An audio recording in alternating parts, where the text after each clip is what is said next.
America के California और Los Angeles में लगी आग ने तबाही मचा रखी है। हजारों इमारतें जलकर खाक हो गई, हजारों एकड़ जमीन राख हो गई। तबाही का ऐसा मंजर देखने को मिला जिस पर यकीन कर पाना मुश्किल हो रहा था। इन तमाम बर्बादी की तस्वीरों के बीच एक हैरान कर देने वाली तस्वीर सामने आई, जिसे लोग उम्मीद की किरण के तौर पर देख रहे हैं। एक रिपोर्ट के मुताबिक वैन की यह वायरल तस्वीर मैलिबू शहर की है। 24 साल के प्रेस्टन मार्टिन ने वॉक्सवैगन कार कॉलेज के जूनियर ईयर में खरीदी थी। इस दौरान वो किराया बचाने के लिए वैन में ही सोते थे। मार्टिन की मां ट्रेसी मार्टिन ने इस वैन को खरीदने के लिए उन्हें काफी सुनाया था, क्योंकि उन्हें लगा ये पैसों की बर्बादी है। हालांकि पिछले साल ही मार्टिन ने ये वैन अपनी 29 साल की दोस्त मेगन क्रिस्टल को बेच दी थी। मेगन सर्फ बोर्ड और स्केट बोर्ड डिजाइन करती हैं। मेगन वैन को अजूल बुलाती हैं। स्पेनिश में इसका मतलब है नीला। 5 जनवरी 2025 को दोनों सर्फिंग के लिए गए थे। मेगन अभी भी ड्राइव करना सीख ही रही थी, इसलिए मार्टिन ने वैन को मेगन के अपार्टमेंट के पास ही पार्क कर दिया था। लेकिन 2 दिन बाद उस इलाके में आग लग गई। मेगन अपने कुत्ते के साथ दूसरी कार से वहां से निकल गई। उसे अजूल को लेकर काफी दुख हुआ था, लेकिन जब ये तस्वीर सामने आई तो मेगन की खुशी का ठिकाना नहीं रहा। काउंटी के मैलिबू की एक सड़क से ये तस्वीर सामने आई। तस्वीर में जहां आसपास के सारे घर जंगल की आग में जले हुए दिख रहे हैं, वहीं एक चमकदार वैन बिल्कुल सुरक्षित खड़ी नजर आ रही है।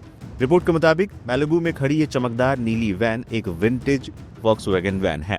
वैन के मालिक ने मीडिया से बात करते हुए कहा, मुझे यकीन ही नहीं हो रहा है कि मेरी वैन ही एकमात्र ऐसी चीज है जो उस सड़क पर बची है, जिस पर मैं हर रोज अपने कुत्ते के साथ टहलती थी। मैं सभी घरों को जला हुआ देखकर निशब्द हूँ और मुझे विश्वास नहीं हो रहा है कि वैन अजुल, हमने उसका यही नाम रखा था, बच गई। 1977 की यह वैन पहले मेगन के दोस्त प्रेस्टन मार्टिन के पास थी। मार्टिन ने कहा, ये बहुत शानदार है, यह आशा की किरण बन गई है। इसके आसपास हर चीज जल गई, पूरी तरह से नष्ट हो गई और फिर ये चमकीली नीली वैन वहीं खड़ी है। बता दें, इसी तरह लॉस एंजलिस में आग की तबाही के बीच मैलिबू स्थित एक घर की फोटो भी वायरल हुई थी। 3 मंजिला घर पूरी तरह से सुरक्षित बच गया था। इस घर के आसपास बने घर पूरी तरह से जल गए थे। इन तस्वीरों को देखकर लोगों के जहन में सवाल आ रहा था कि जब आसपास में सब कुछ जलकर खाक हो चुका है तो ये बंगला आखिर कैसे सलामत है। ये सवाल तमाम लोगों के लिए हैरान करने वाला था।